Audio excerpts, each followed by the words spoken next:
se crea la CONAVIA.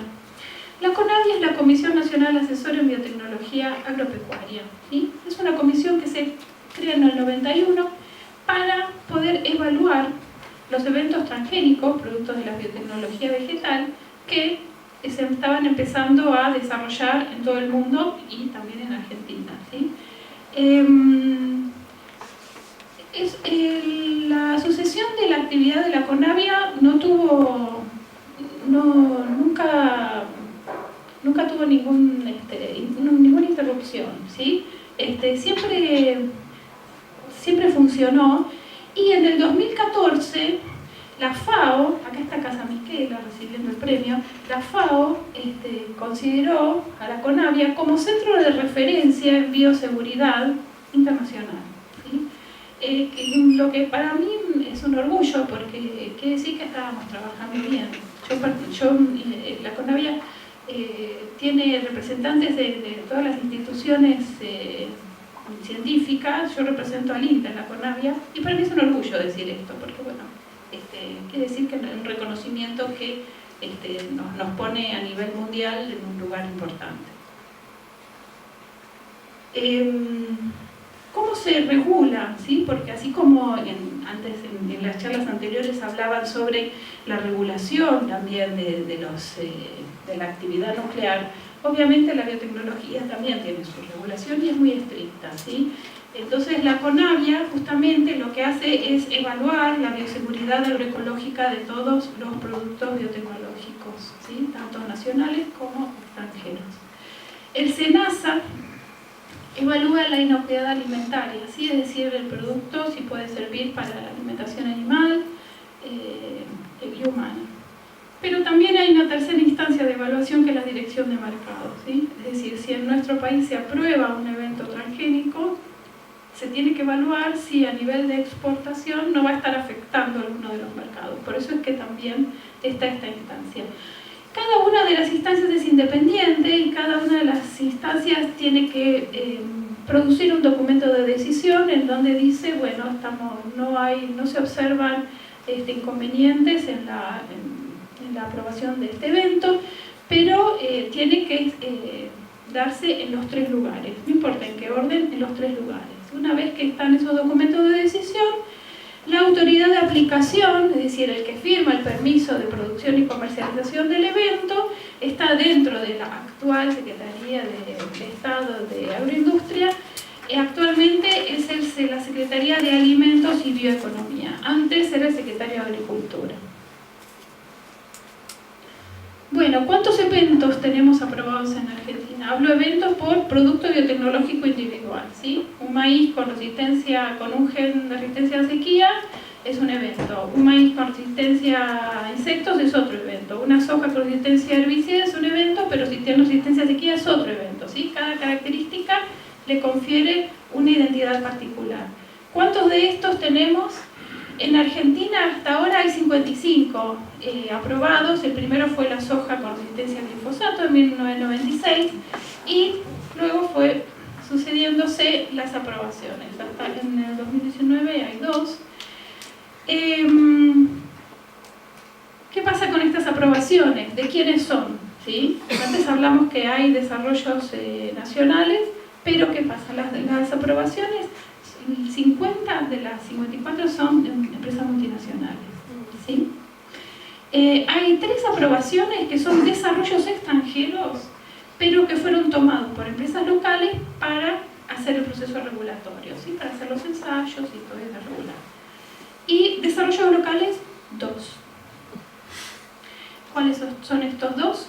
Uno es una soja con resistencia a sequía, que lo desarrolló, en la soja, el gen de la resistencia lo aisló la doctora Raquel Chan, el equipo de la doctora Raquel Chan de la Universidad Nacional del Litoral, investigadora de CONICET, que lo aisló de girasol, así como yo les conté antes el ejemplo que se puede tomar un gen de girasol y ponerlo en maíz. Bueno, ella tomó el gen de resistencia a sequía, ¿sí? En girasol, y luego patentaron este gen. Y el CONICET tiene una empresa mixta con Bioceres, que se llama INDEAR, que está en Rosario. Entonces, el uso de la patente, el licenciamiento de la patente, se lo dieron en INDEAR y lo introdujeron en maíz, en soja y en trigo. Y actualmente la soja con el gen de resistencia a sequía es uno de los 2 desarrollos locales que están aprobados. El otro evento de desarrollo local es una papa que es una papa con resistencia a un virus. Las papas, el cultivo de papa tiene mucha susceptibilidad a distintos virus que merma la producción tremendamente. Entonces, justamente mencionaba al doctor Alejandro Metaverri porque del grupo de él, el primer doctorando que tuvo, que fue Fernando Bravo Almonacid, que se doctoró más o menos allá por el año 92-93, la papa esta era el producto de su doctorado. Fíjense que desde el 93 hasta el 2015, en que se pudo terminar de desregular la papa, pasaron muchísimos años, ¿sí? Eso es lo que sucede con los desarrollos locales, por distintos factores que ahora vamos a mencionar. El proceso regulatorio tarda muchísimo. Pero finalmente, bueno, pudo aprobarse y hay una papa que es resistente a este virus.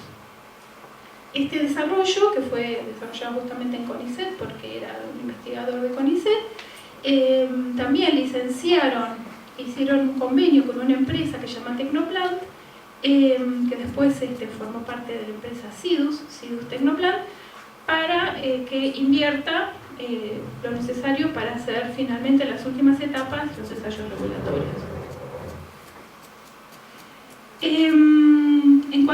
En relación a la cantidad de eventos por cultivo, hay 29 de maíz, de los aprobados, ¿sí? 29 de maíz, 15 de soja, 6 de algodón, 1 de cártamo, y acá está la papa que les mencionaba antes. La soja está dentro de estos 15. ¿Qué pasa con los desarrollos locales, la inversión, el rol del INTA y de las instituciones públicas y privadas dentro de esto que les estoy contando de la biotecnología vegetal? En INTA particularmente tenemos numerosas capacidades en relación a la biotecnología. Acá hay un listado bastante extenso, pero puedo mencionarles que tenemos desarrollo de cultivos transgénicos, después hay un cuadro extenso que se lo menciono, desarrollo de microorganismos recombinantes, hay vacunas recombinantes, ¿sí? Algunas que ya están en el mercado también. Hay búsqueda y aplicación de nuevos genes para características como resistencia a patógenos, a sequías, participación activa en proyectos de genómica, con importantes publicaciones, está representada en CONAVE, yo ya se los dije, hay un laboratorio de detección de organismos genéticamente modificados que es referencia para SENASA, asistió en el establecimiento de las regulaciones basadas en ciencias en Argentina, cuenta con el primer laboratorio que obtuvo plantas transgénicas en Sudamérica, que es el Instituto de Biotecnología de Ratelar, y condujo los primeros ensayos a campo de plantas transgénicas del sector público del país. Y también hay bovinos transgénicos, ¿sí? en Balcarce. Entonces, como yo les contaba antes, que parecía tan sencillo, pero en realidad no es tan sencillo tener un cultivo biotecnológico, un evento transgénico. Hay un montón de pasos, como es la búsqueda de genes. Estas primeras 5 sería la generación de variabilidad que les contaba. Buscar los genes, hacer las construcciones génicas moleculares, validar esos genes en especies modelo que sean fáciles de transformar para ver si el gen sirve o no sirve. Hay que establecer sistemas de cultivo in vitro y de transformación genética, que es bastante complejo, y después introducir las secuencias en el genoma de la especie de interés. Después hay que seleccionar y evaluar, es decir, hay que hacer la evaluación molecular y fenotípica de los efectos de los eventos obtenidos, la selección de los eventos promisorios, hay que estabilizarlos genotípicamente, hay que hacer ensayos a campo, acá muchísimos, multiplicar y desafiarlos para ver si la característica buscada está siendo expresada. Tenemos muchas historias en INTA en relación a desarrollos y proyectos con biotecnología vegetal. Por ejemplo, en el INTA también tenemos papas transgénicas con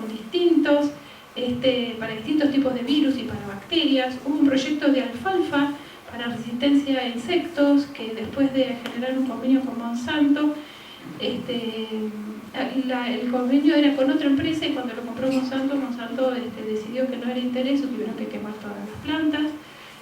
También yo particularmente participé de un proyecto de maíz para el virus del mal de Río Cuarto. El virus del mal de Río Cuarto es un virus que es endémico de nuestro país y que produce daños enormes, puede llegar hasta el 70% de un lote en la disminución del rendimiento.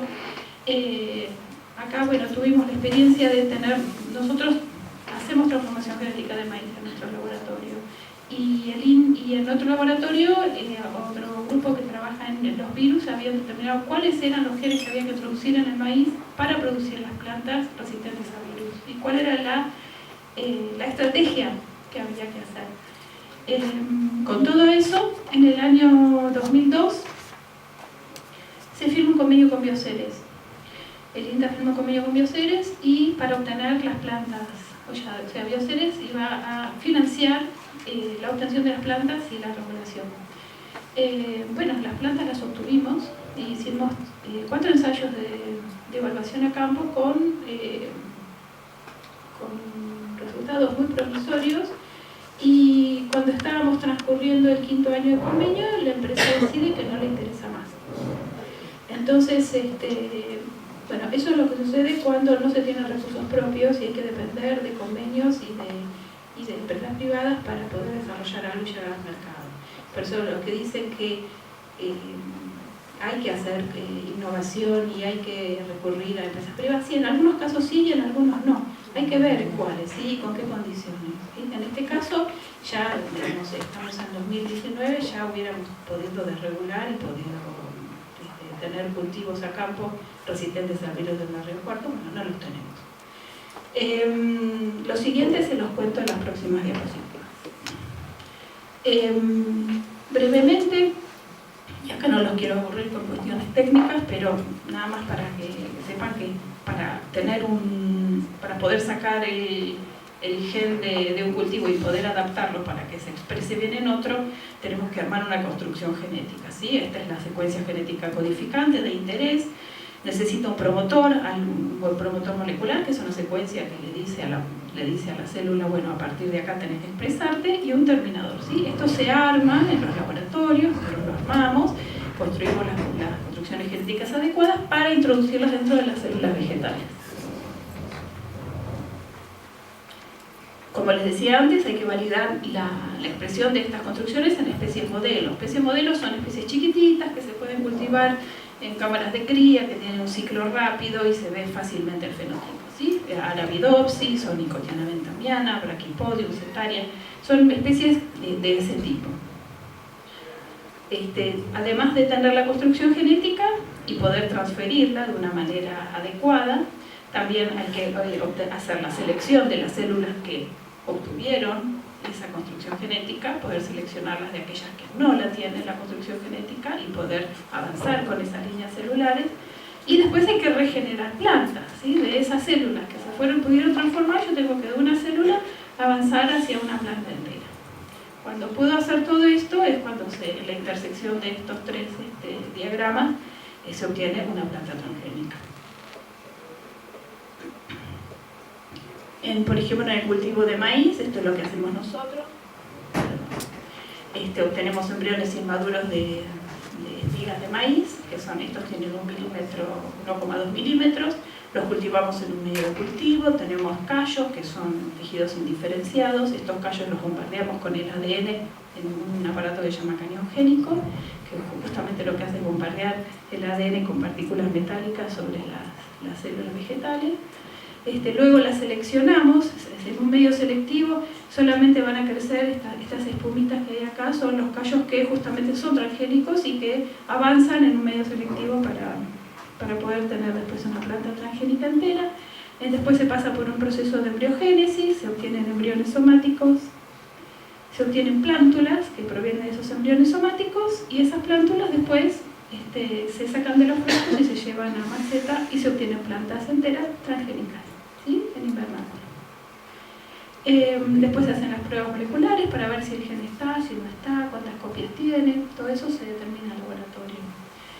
También se pueden hacer ensayos en cámara de cría, en cuarto de cultivo, en algunas cosas muy específicas y en pequeña cantidad de plantas. Para la primera caracterización fenotípica es muy útil. Estas son fotos de unos ensayos de una tesis doctoral de una becaria. Son plantas de maíz resistentes a sequía, con una estrategia diferente a la de la doctora Raquel Chan.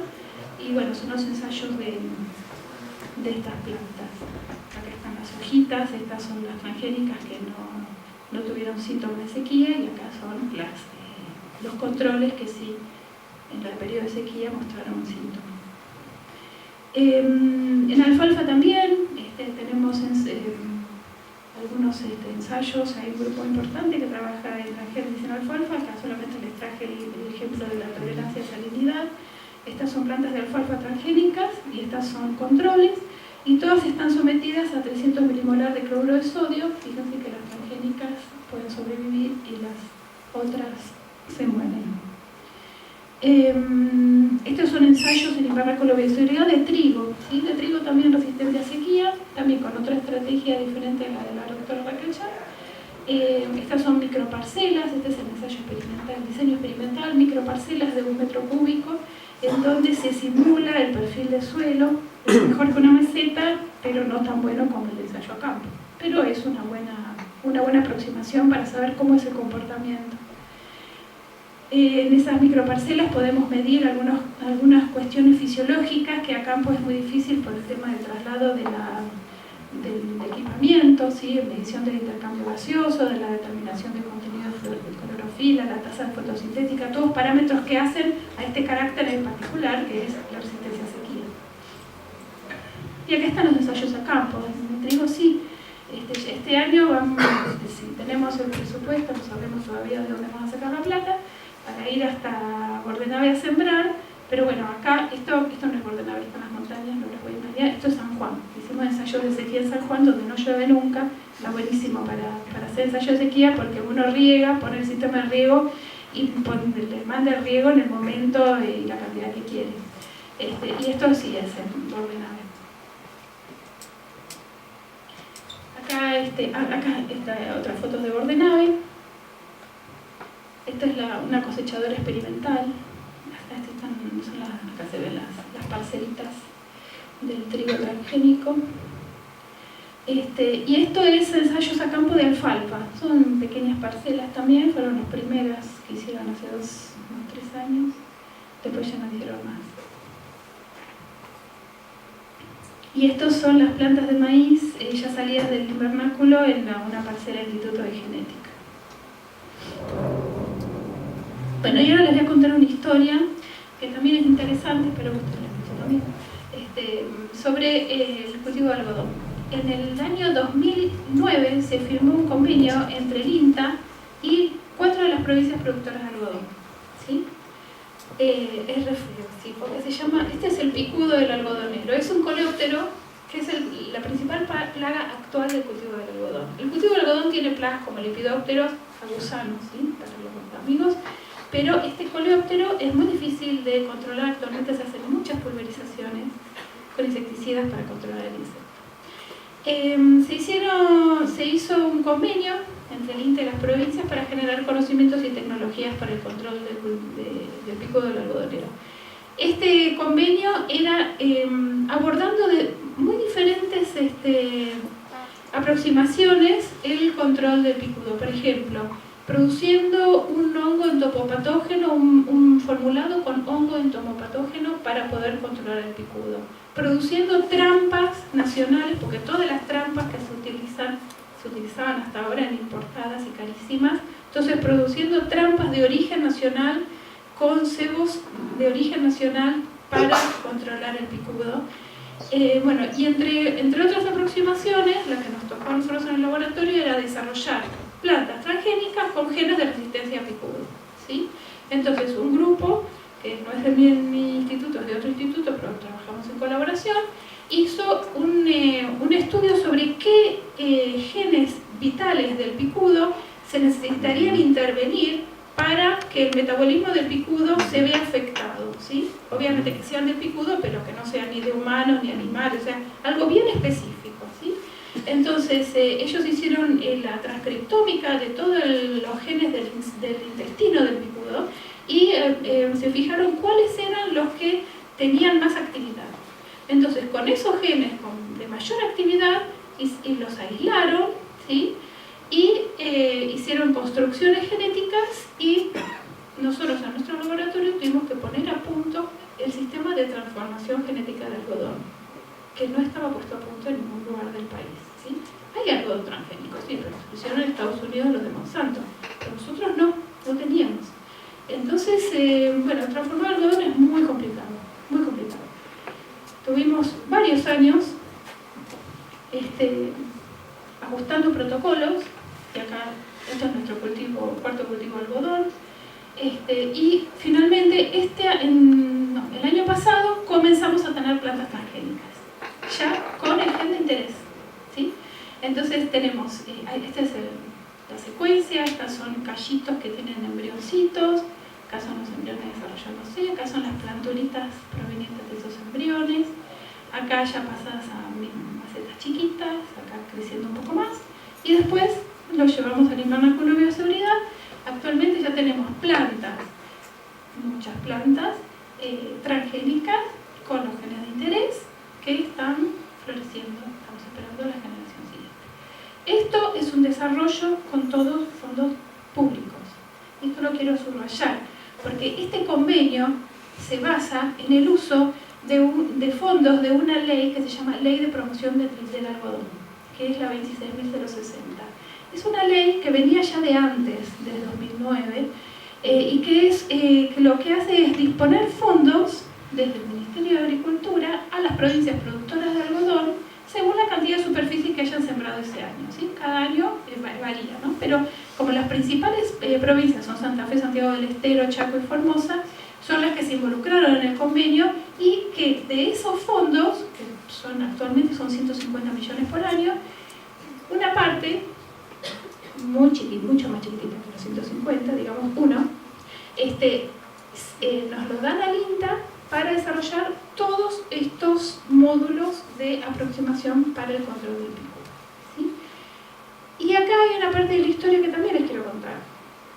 Desde el 2009 que se firmó, el 2010 empezó a andar el convenio, no hubo problema, las provincias recibían los fondos y destinaban una parte de esos fondos al convenio, ¿sí? Ya les digo, es mucho menor a los fondos, a la cantidad que reciben. El año pasado,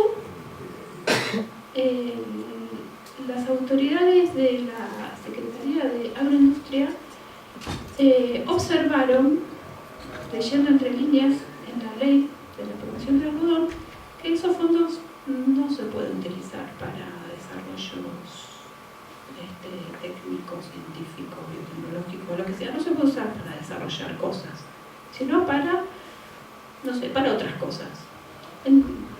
Era digamos, reinterpretaron el espíritu de la ley, ¿sí?